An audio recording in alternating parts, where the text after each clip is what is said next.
Buen día chicos, ¿cómo están? En esta oportunidad vamos a abordar el tema de la nutrición y dentro de la nutrición vamos a ver algunas alteraciones que se pueden presentar y el proceso enfermero. Como objetivo planteé que ustedes sean capaces de poder comprender la importancia de la nutrición, conocer cuáles son los nutrientes, conocer cuáles son los posibles problemas que se pueden presentar en el proceso digestivo. Bien, como para empezar, tenemos que decir que la nutrición es la ingestión de alimentos en relación con la necesidad dietética del organismo. Una buena nutrición, una dieta suficiente y equilibrada combinada con algunas oportunidades de ejercicio físico regular es un elemento fundamental de la salud.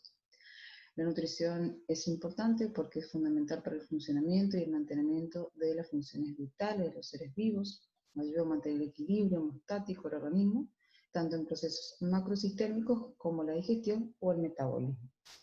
La nutrición es vital para la vida y la salud. Nutrientes importantes se encuentran en los alimentos y son necesarios para las funciones corporales. El régimen alimentario de una persona debe variar en contenido para proporcionar todos los nutrientes esenciales. La nutrición adecuada puede disminuir gravemente el nivel de, puede disminuir adecuadamente algunos problemas que se pueden llegar a presentar. Entonces es fundamental poder comprender que la nutrición es parte importante de lo que es los procesos de la vida de una persona, ¿sí? El poder alimentarse.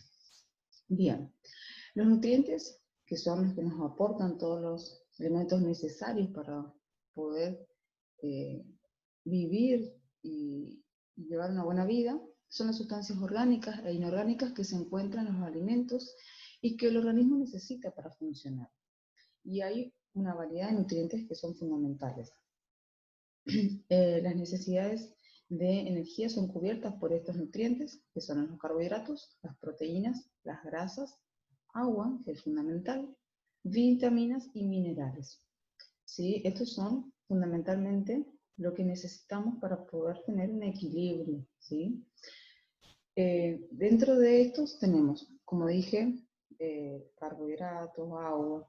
En el caso del agua es un componente crítico del organismo, puesto que la función celular requiere un medio ambiente líquido. El agua constituye del 60 al 70% del cuerpo, del total del peso corporal. El porcentaje de agua es mayor en las personas delgadas que en las obesas, debido a que el músculo contiene más agua que cualquier otro tejido del organismo, excepto la sangre. Si uno también se pone a pensar, el caso de los lactantes tienen una proporción de agua mayor que los adultos, y los ancianos son el grupo de edad con menor proporción de agua, ¿sí? Que son los que sufren muchas alteraciones en épocas del año en las cuales hay mucho aumento de la temperatura. Las necesidades de líquidos se cubren mediante la ingesta de líquidos y alimentos sólidos con un contenido alto de agua. ¿Sí? Hay determinadas frutas y verduras que tienen alto porcentaje de agua que aportan al organismo. El agua se produce también durante la digestión, cuando los alimentos se oxidan. En el individuo sano, la ingesta de líquidos precedentes de todas las fuentes es igual a la pérdida a través de la secreción, ¿sí? La respiración y la sudoración, que eso ya lo hemos visto en una oportunidad. Eso por un lado. Después tenemos los carbohidratos. Los carbohidratos constituyen la principal fuente de energía de una dieta, así es lo que nos da la energía, lo que nos da la fuerza. Cada gramo de carbohidrato produce 4 kilocalorías, y estas sustancias sirven como fuente principal de combustible, o sea, la glucosa para el cerebro. El cerebro básicamente funciona con la glucosa, es fundamental para el cerebro.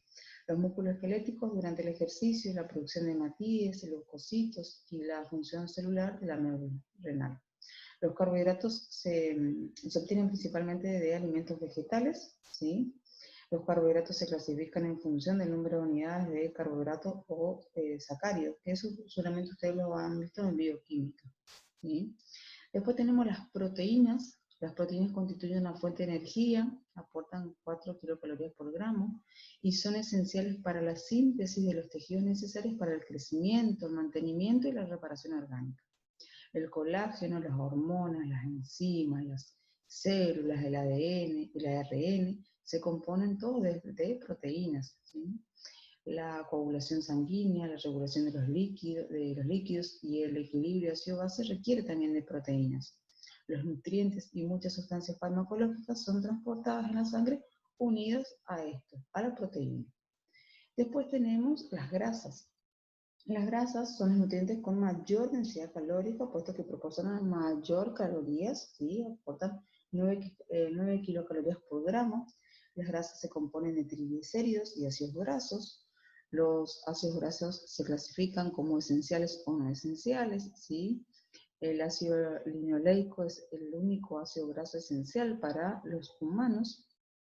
Y el ácido linolénico y el araquidónico son importantes para los procesos metabólicos, pero pueden ser fabricados por el organismo si se dispone de ácido linolénico. Eso por un lado. Después tenemos lo que son las vitaminas y los minerales. En cuanto a las vitaminas, son sustancias orgánicas presentes en pequeñas cantidades en los alimentos y esenciales para el metabolismo normal.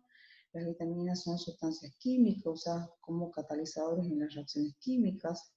El organismo es incapaz de sintetizar vitaminas en las cantidades necesarias y depende de la ingesta dietética, ¿sí? Por eso es que siempre se sugiere una dieta balanceada para que puedan aportarnos la suficiente cantidad de vitaminas necesarias para nuestro organismo.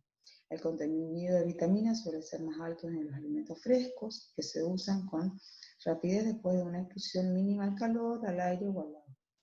Las vitaminas se clasifican como liposolubles e hidrosolubles, ¿sí? Las liposolubles se almacenan en los compartimentos grasos del organismo, excepto la vitamina D, ¿sí? Y las hidrosolubles, tenemos la vitamina C y el complejo B, son vitaminas ¿sí? Hidrosolubles. Estas vitaminas no pueden ser almacenadas por el organismo y deben ser suministradas con la ingesta diaria de los alimentos que no aporten este tipo de vitaminas. Después tenemos los minerales, que los minerales son elementos inorgánicos esenciales para el cuerpo como catalizadores en las reacciones bioquímicas. Los minerales se clasifican como macrominerales cuando el requerimiento diario es de 100 miligramos o más, y oligoelementos cuando se necesita menos de 100 miligramos diarios. ¿Sí? Eso en cuanto a los nutrientes, a tipos de nutrientes que tenemos.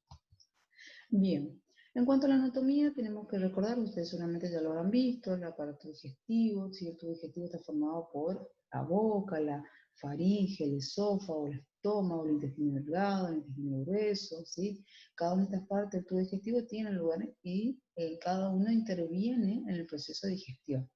La boca, que es la cavidad que se abre en la parte central o interior de la cara y por la que ingieren los alimentos. En la boca encontramos la lengua y los dientes que participan en el proceso de masticación de los alimentos. La faringe, que se comunica con la boca por la parte anterior y por la parte posterior con la laringe, de la cual está separada por la epiglotis con el esófago, al que derrama el bolo alimenticio. La deglución implica una gran coordinación neuromuscular a nivel de la faringe.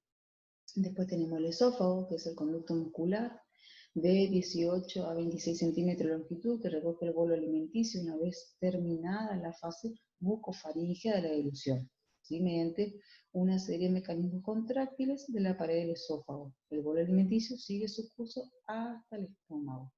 El estómago, que es una dilatación en forma de J, el tubo digestivo que se comunica con el esófago a través de las pericardias y con el duodeno a través del píloro, ¿sí? Ambas, cardia y píloro, funcionan como una válvula que regula el paso del alimento. El estómago funciona principalmente como un reservorio para almacenar grandes cantidades de comida ingerida, permitiendo así la ingestión intermitente. El paso del contenido gástrico al duodeno, que tiene una capacidad volumétrica muy inferior, se produce en forma controlada por el efecto del píloro. En el estómago se encuentran diferentes tipos de células que participan en la secreción del jugo gástrico. El jugo gástrico contiene ácido clorhídrico y pepsina, responsables de la digestión gástrica del bolo alimenticio. El estómago facilita la trituración de los alimentos y su mezcla con el jugo gástrico debido a los movimientos de contracción de las paredes. Se produce el vaciamiento, luego de esto, hacia el duodeno, y una vez mezclado con el jugo gástrico, el bolo alimenticio pasa al quimo, ¿sí? Y sigue su proceso. Después llega al intestino delgado, ¿sí? Está formado por 3 tramos: el duodeno separado del estómago por el píloro, y que recibe la bilis procedente del hígado y el jugo pancreático del páncreas, seguido del yeyuno, y por la parte final llamamos ilio. El ilio se comunica con el intestino grueso, ¿sí? Mediante una válvula ileocecal. En el intestino delgado continúa la digestión de los alimentos hasta su conservación en componentes, hasta su conversión en componentes aptos para la absorción. Y aquí juega un papel fundamental la bilis, el jugo pancreático y el propio jugo intestinal secretados por las células intestinales. Una vez mezclado con estas secreciones, el quimo pasa a llamar quilo. Las paredes del intestino delgado tienen también capacidad contráctil, permitiendo la mezcla de su contenido y su propulsión adelante. Una vez los alimentos que se han escindido en sus componentes elementales serán absorbidos, ¿sí? Y luego sigue lo que es toda la estructura del colon, estructura tubular que mide aproximadamente 1,5 metros en el adulto. Se encuentra unido al intestino delgado por la válvula ileocecal y concluye en el ano. El colon presenta una forma peculiar debido a la existencia de unas bandas longitudinales con contracciones circulares que dan lugar a unos bultos llamados austras. El colon distinguimos varias porciones. La primera porción, el ciego, más ancho que el resto. Encontramos el apéndice, el colon ascendente, que se extiende desde el ciego hasta el ángulo o flexura hepática. A este nivel el colon gira y cambia la dirección llamándose colon transverso. A nivel del vaso encontramos el ángulo esplénico, donde el colon vuelve a cambiar de dirección y pasa a llamarse colon descendente. A nivel de la pelvis pasa a llamarse colon sigmoideo o sigma en forma de S, con una mayor movilidad y tortuosidad que corresponde a la porción más estrecha del colon. Y finalmente llegamos al recto, que termina en el conducto anal, donde tiene lugar la expulsión de las heces en el exterior. ¿Sí? Eso es básicamente para poder hacer un repaso rápido de lo que es la anatomía del aparato digestivo. Bien, la digestión. La digestión de los alimentos consiste en su descomposición mecánica, que se consigue mediante masticación, agitación, mezcla con líquidos, como decía en el contexto del proceso que interviene en esto, mezcla de líquidos y reacciones químicas que lo reducen en su forma más simple, ¿sí? El alimento, obviamente, a lo largo de todo el aparato digestivo va sufriendo modificaciones para poder llegar hasta el final, pero obviamente con el paso de todo el trayecto, se van sacando los nutrientes necesarios para el buen funcionamiento del organismo, ¿sí? Bien, tenemos también dos situaciones que se presentan, ¿sí? Que por un lado tenemos lo que es el metabolismo, que seguramente algunos lo escucharon, y que el metabolismo es el conjunto de reacciones químicas que proporcionan la energía necesaria para que los seres humanos mantengan sus funciones vitales.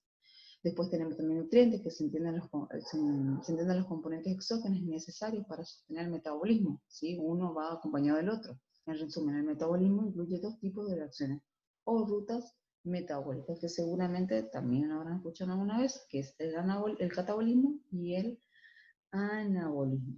El catabolismo o metabolismo de combustión, también lo pueden encontrar, son reacciones de degradación, en general oxidativas, en la que ciertos macronutrientes, ¿sí? Dentro de los macronutrientes encontramos las proteínas, lípidos y carbohidratos, son degradados hasta convertirse en agua, dióxido de carbono y energía que se almacena como ATP, ¿sí? Eso es el catabolismo. Cuando hablamos de anabolismo, o también lo pueden encontrar como metabolismo de síntesis, en general son procesos de reducción en los que los diferentes macro y micronutrientes son reprocesados en materia viva, ¿sí? Esos son los dos mecanismos que se presentan. Bien, valor energético de los nutrientes, ¿sí? Por algo uno consume alimentos y estos alimentos tienen un valor energético, es lo que nos da energía, es lo que nos da posibilidad de realizar diariamente distintas actividades, ¿sí? El valor energético de los nutrientes, es importante que lo sepan, se expresa en kilocalorías, también lo pueden llegar a escuchar en calorías, y las kilocalorías se definen como la cantidad de calor necesario para aumentar la temperatura del agua a 1 grado centígrados. El valor energético de los nutrientes también pueden expresarse en unidades de trabajo, ¿sí? Kilojoules, puesto que hay equivalencia entre ambas unidades, ¿sí? Entonces eso lo deben tener en cuenta, que cuando uno habla de valor energético se lo expresa en kilocalorías, ¿sí? Seguramente si ustedes ven cuando compran algún alimento, en la parte de los envases, de todos los envases de los alimentos, trae descrito el valor energético que tiene y están expresados en kilocalorías, ¿sí? Entonces uno puede leer esas leyendas que traen en los envases de los alimentos, saber cuánto le está aportando ese alimento que va a ingerir o si uno está buscando determinada cantidad de valor energético, lo puede hacerlo guiándose por lo que dice los envases o las bolsas o los paquetes que traen los alimentos que uno vaya a consumir, ¿sí? Para eso traen. Bien, requerimientos energéticos. El gasto energético total está en función de siguientes aspectos: metabolismo basal, ¿sí? El efecto térmico de los alimentos, la actividad física, la clima termorregulación, es decir, las condiciones climáticas, las necesidades de crecimiento. Cuando hablamos de metabolismo basal, lo define como los requerimientos energéticos mínimos para mantener un individuo sano con vida. En él se incluyen la actividad de los órganos internos, el mantenimiento de la temperatura corporal, entre otros. El metabolismo basal depende del peso, de la talla, de la composición corporal, del sexo, que es menor en mujeres, y de la edad, que disminuye conforme avanza la edad, ¿sí? En cuanto a efectos térmicos de los alimentos después de una comida, ya sea por vía digestiva o parenteral, dependiendo de, ¿sí? Porque hay pacientes que se alimentan por vía parenteral, ¿sí? Se incrementa la producción de calor. A este crecimiento se le denomina efecto térmico de los alimentos, que no debe confundirse con el trabajo de la digestión, ya que se trata de un calor de origen metabólico. Este efecto es mayor para las proteínas que para los hidratos de carbono o los lípidos. Cuando hablamos de termorregulación, decimos que el hombre, como el resto de los mamíferos, es un ser homotermo. Precisa mantener de forma constante la temperatura corporal. El gasto energético para una temperatura ambiente idónea para la vida se incluye en el metabolismo basal, pero en condiciones extremas, ya sea de calor o de frío, el organismo, ¿qué hace? Consume energía extra para poder mantenerla con la temperatura corporal de forma estable, ¿sí? En el caso de la actividad física, es el factor más modificable del gasto energético total en función del tipo de actividad que uno realiza, ¿sí? Ya sea una actividad de esfuerzo o una actividad un poco más ligera, ¿sí? O más pesada, y de su duración, aumentan progresivamente los requerimientos energéticos, ¿sí? Todo va a depender del tipo de actividad física que uno realice. En función de la actividad física que realice, probablemente pueda requerir mayor energía, entonces, para poder hacer mayor esfuerzo. Cuando hablamos de crecimiento, ¿sí? En cuanto al crecimiento, el gasto energético es mayor en los niños debido a la necesidad de crecimiento y aún mayor, ¿sí? Y aún mayor en casos de actividades, ¿sí? Como se ha dicho antes, el gasto energético disminuye con los años, lo que se explica por el por el progresivo descenso del porcentaje de masa magra y por la disminución de la actividad física, ¿sí? Generalmente a medida que uno va creciendo, en algunos casos hace menor actividad física o en otros hacen mayor actividad física, depende, y obviamente también influyen otros procesos, como ser que el metabolismo a mayor edad se va haciendo un poco más lento, ¿sí? Por ahí los niños tienen el metabolismo un poco más acelerado porque están en un proceso de crecimiento y requieren de mayor nutrientes, ¿sí? Bien. Vamos a iniciar nuestro proceso enfermero, ¿sí? Obviamente cuando empezamos nuestro proceso enfermero tenemos que recordar todas las etapas, las fases, ¿sí? Y vamos a empezar por la valoración. Hay una serie de elementos que nos van a servir, que son necesarios para poder hacer una buena valoración, porque tenemos que tener en cuenta la oración a valoración. La valoración nutricional es aquella que permite conocer si los pacientes presentan estados carenciales o de exceso de determinados nutrientes, ¿sí? Realizar una valoración temprana del riesgo de desnutrición al ingreso del paciente permite establecer medidas que puedan ayudar a disminuir complicaciones asociadas como infecciones, lesiones por presión, retraso en la cicatrización de las heridas e incluso disminuir los días de estancia, ¿sí?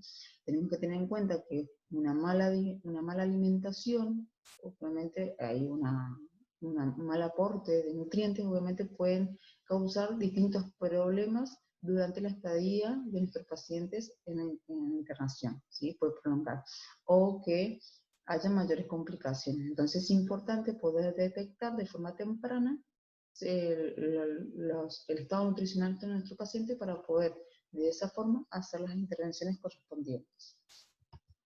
Bien, hay factores que influyen en la necesidad de nutrición que tenemos que conocer. Por un lado tenemos el estado socioeconómico, ¿sí? Factores psicosociales, el significado que cada uno le da a la comida, ¿sí? Dentro de eso también vamos a poder ver que hay algunas alteraciones en cuanto a lo que uno, o el significado que uno le da a la comida, o la importancia que cada uno le da a la comida, ¿sí? Hay algunos que utilizan la comida como medio para desahogarse, para canalizar su ansiedad, ¿sí? A canalizar sus miedos. Hay otros que ven como que la comida es algo malo, ¿sí? Depende, entonces es importante tener en cuenta el significado que cada persona le da a la comida y obviamente poder escuchar y detectar eso que dice nuestro paciente.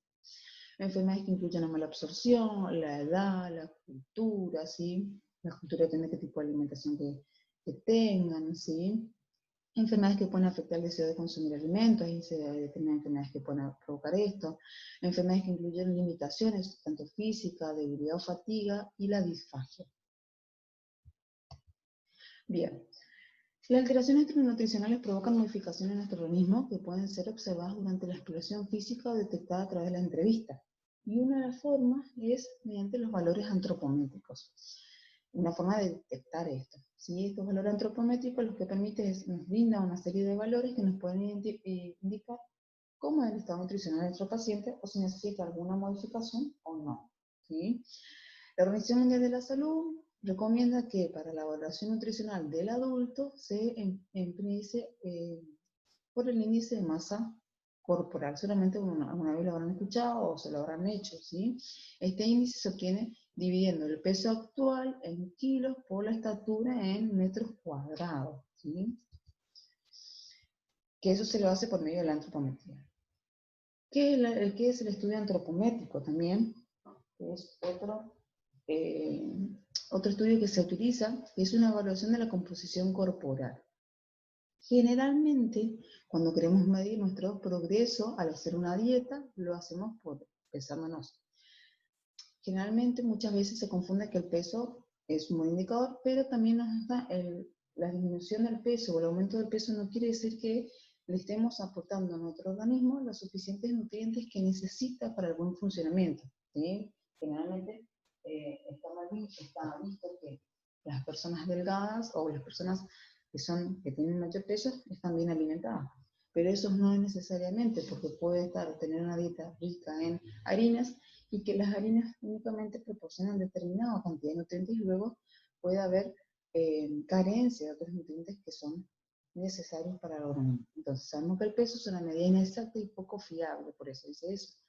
Mediante un análisis antropométrico podemos obtener datos como nuestra cantidad o porcentaje de masa muscular y la masa magra, o el porcentaje de grasa corporal que tenemos en el cuerpo, ¿sí?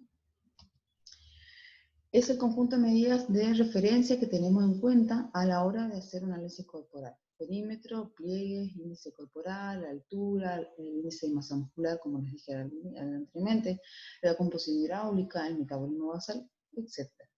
La antropometría nutricional no es más que un análisis antropométrico del que vamos a poder extraer conclusión para posteriormente modificar una dieta o estilo de alimentación. Entonces poder ver qué es lo que hay en abundancia o se tiene que modificar. Esto nos orienta a poder modificar, ¿sí? Porque el peso a veces, como decía ahí, es un valor no es exacto, no es un indicador de que a mayor peso que uno puede llegar a tener, mejor nutrición tenga, ¿sí? Eso no es, eso es algo que uno no lo puede llegar a detectar únicamente diciendo por el peso del paciente, ¿sí? No quiere decir que cuando una persona salga esté bien nutrida, ¿sí? O que una persona que tenga un peso aumentado esté bien nutrido, ¿sí? El peso no es indicativo de eso exactamente, ¿sí? Eso es para que lo tengan en cuenta, porque a veces se cree que el peso es el indicador de eso, ¿sí? Es a tenerlo en cuenta.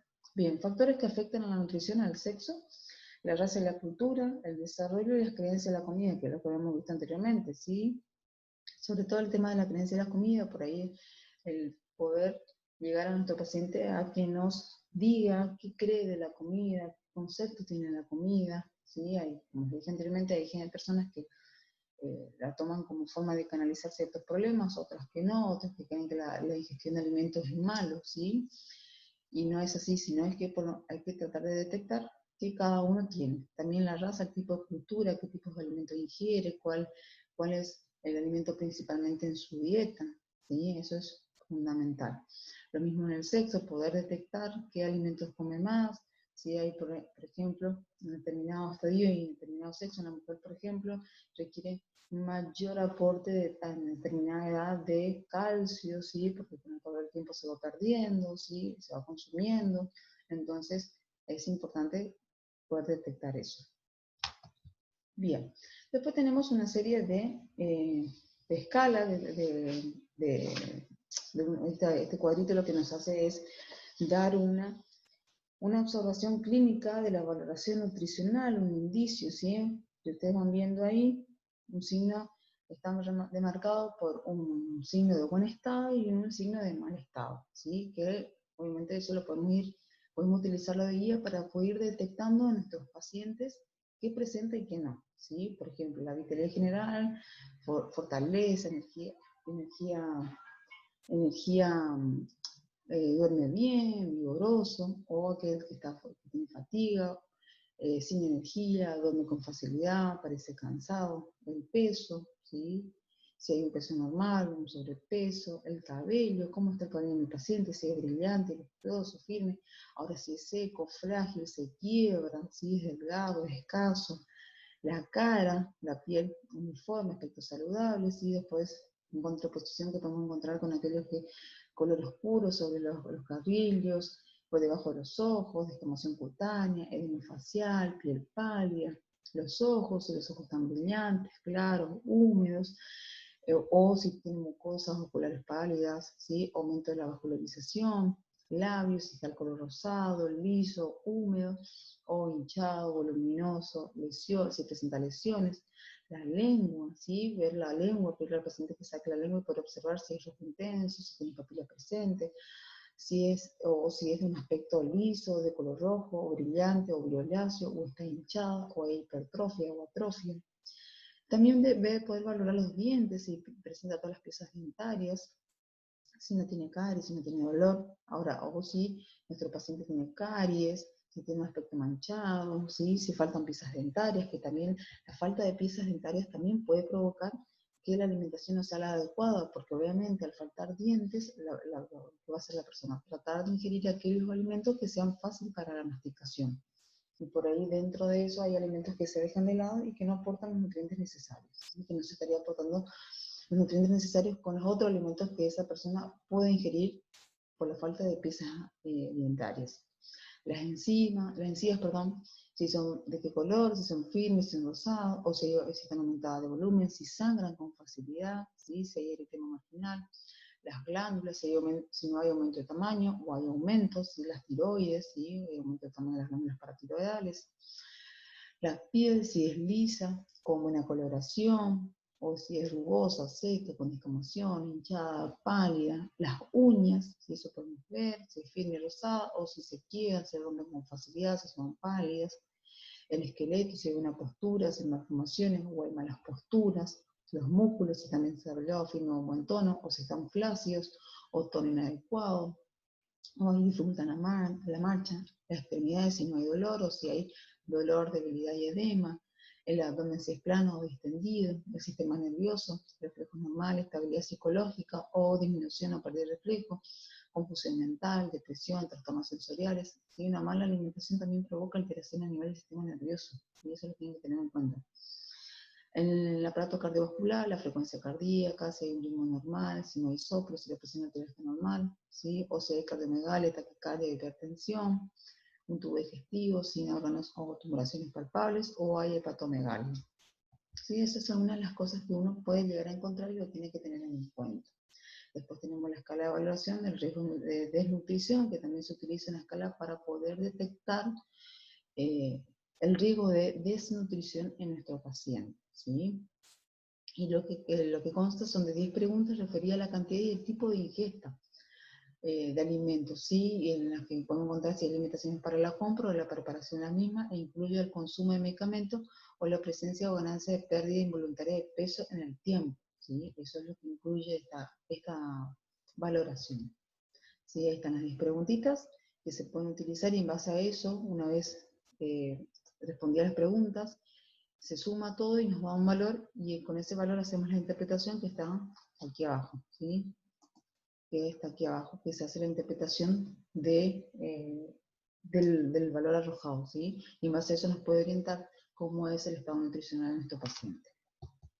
Bien, otro punto importante que también vamos a tener en cuenta, después de haber hecho todo eso, es que hay distintos tipos de dieta. Y dentro de una gran variedad de tipos de dieta, estas dietas van a depender del aporte que necesite nuestro paciente y también si presentan algún tipo de patologías de base, ¿sí? Porque hay dietas que en base a el tipo de patología que tenga nuestro paciente, el médico le puede indicar tal o cual dieta, ¿sí? O nosotros como enfermeros podemos sugerir. ¿Sí? Y cuando hablamos de dieta decimos que es un conjunto de sustancias que regularmente se ingiere como alimento, sin considerar las necesidades energéticas o de nutrientes de las personas. Los problemas de salud que requieren la hospitalización obligan, ¿sí?, a nuestros pacientes cuando están hospitalizados a una monitorización de la dieta, ¿sí? Y en ocasiones es necesario poder hacer modificaciones, porque uno hace modificaciones a la dieta en función de lo que quiere modificar o corregir. ¿Sí? Si hay un paciente que está obeso, obviamente se van a hacer modificaciones en lo que es la ingesta de grasas, ¿sí? O si hay un paciente que es hipertenso, lo que se va a hacer es la modificación en la cantidad de ingesta de sodio. Entonces, se van a ir haciendo modificaciones. Bien, con modificaciones, en cuanto a modificaciones energéticas, en caso que sea preciso controlar tanto por exceso o por defecto el aporte calórico, hablaremos de dietas hiper o hipocalóricas. La dieta es hipocalórica.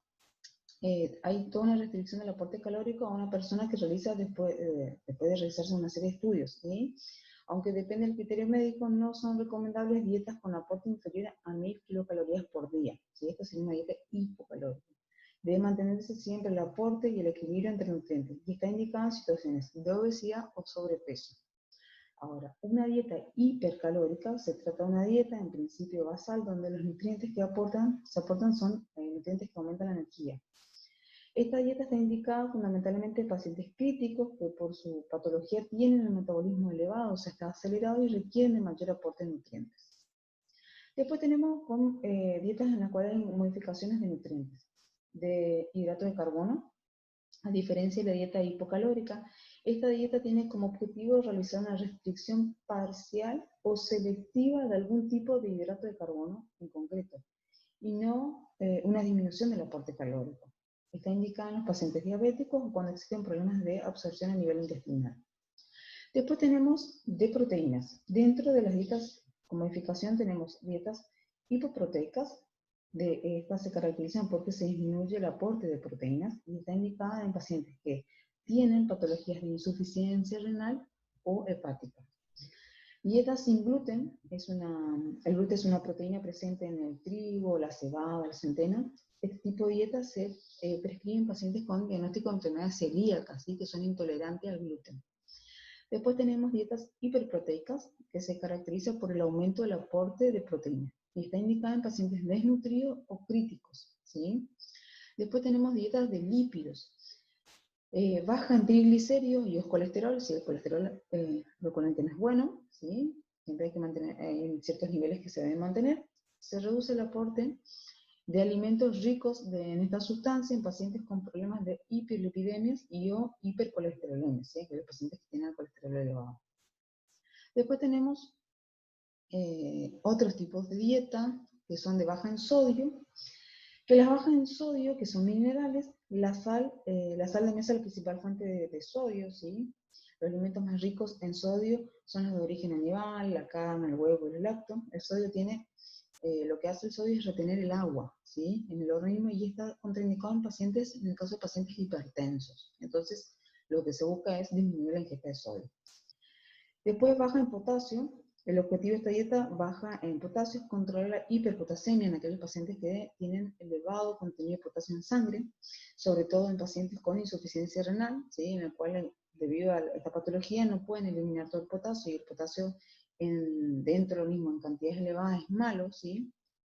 Sobre todo en lo que es en el aparato cardiovascular, que tiene mayor influencia este mineral.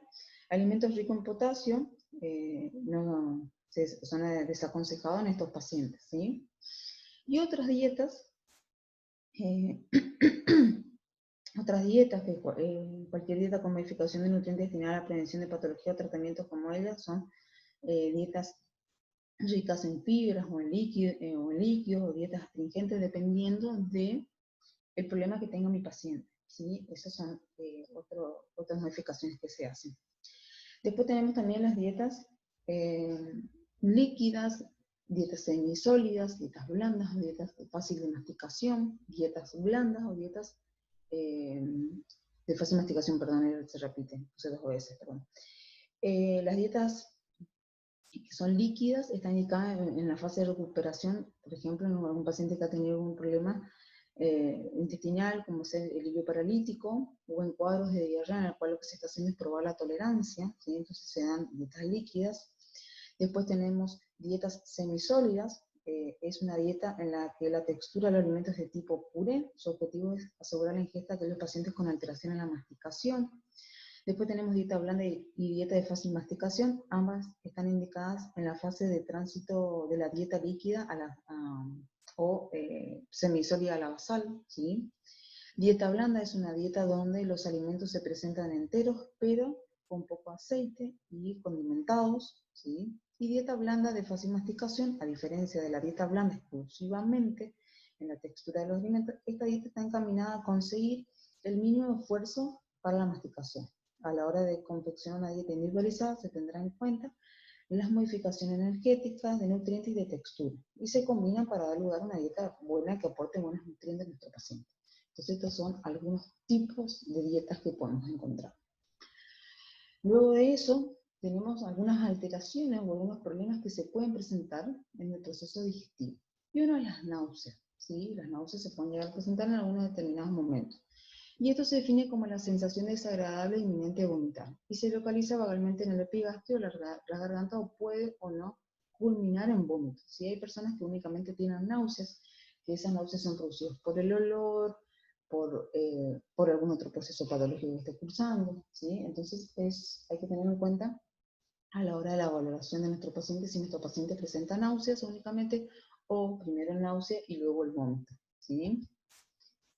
En cuanto al vómito, el vómito es la eyección enérgica del contenido gastrointestinal a través de la boca, mediante contracciones involuntarias de la musculatura de la pared torácica y abdominal, que a veces es precedido de las arcadas, que consisten en movimiento espasmódico de la musculatura intraabdominal, ¿sí? Que a veces eso va acompañado luego también del vómito.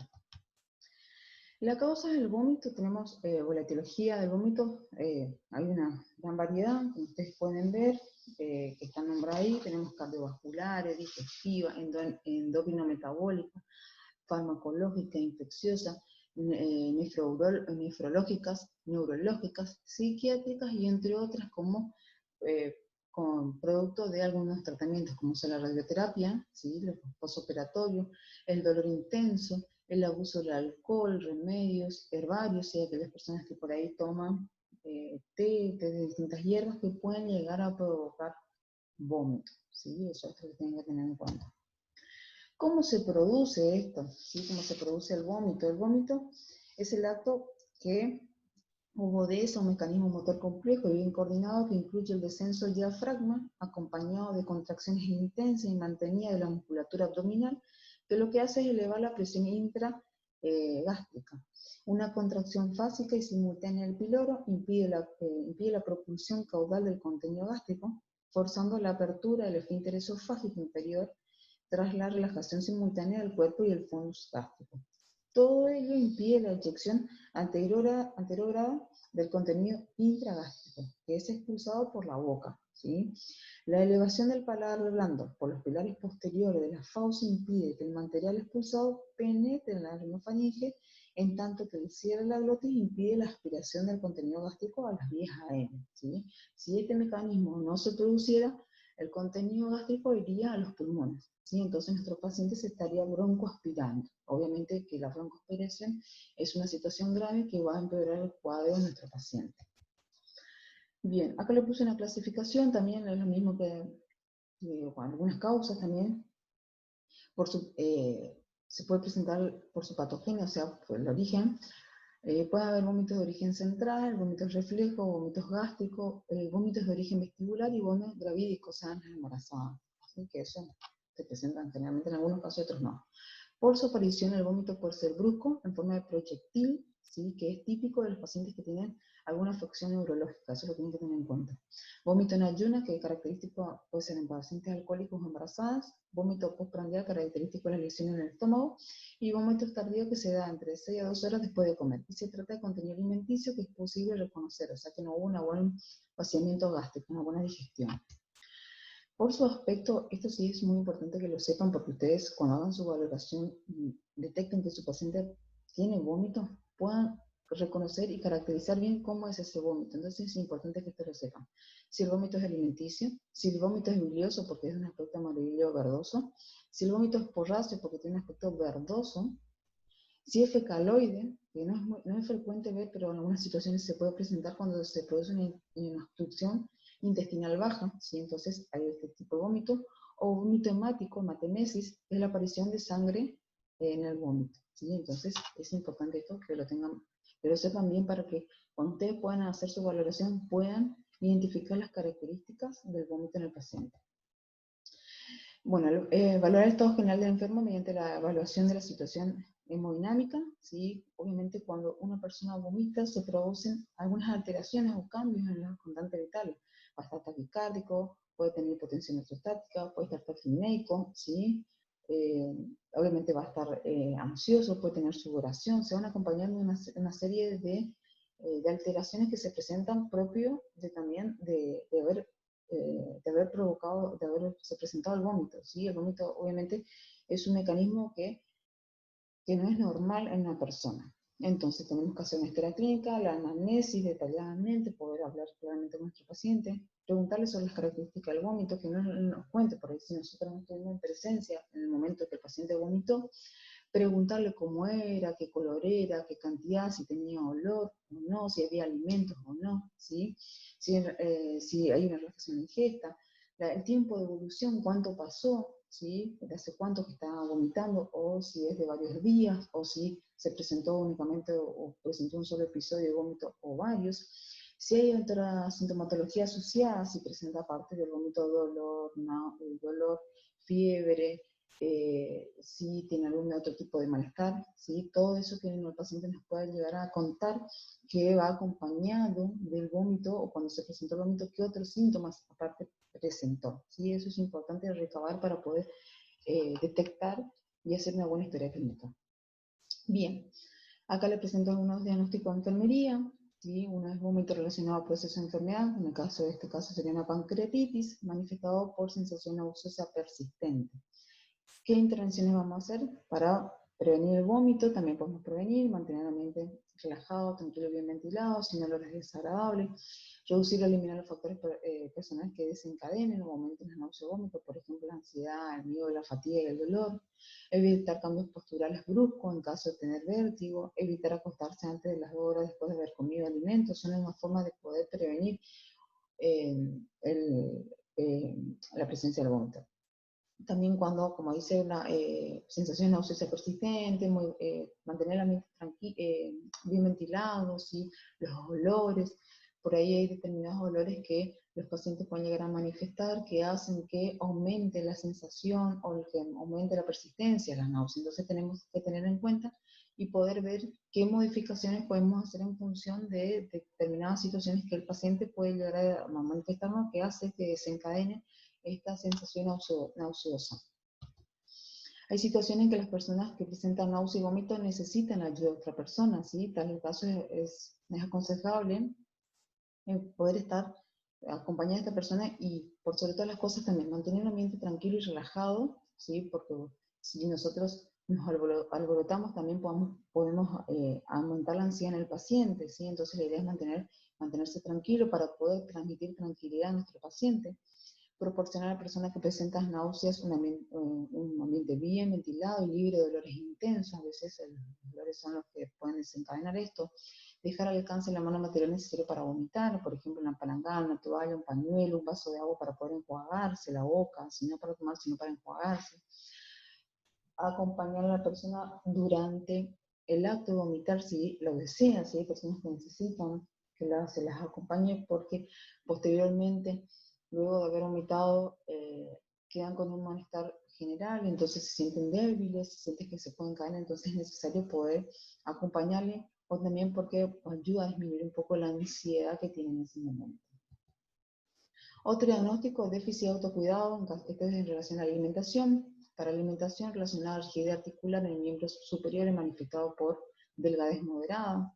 ¿Qué vamos a hacer? Identificar la dieta prescripta, qué tipo de dieta le ha indicado el médico, ¿sí? Y en función de eso ver si es una dieta que le va a poder aportar buenos nutrientes, que un ambiente agradable durante la comida y mantener la intimidad.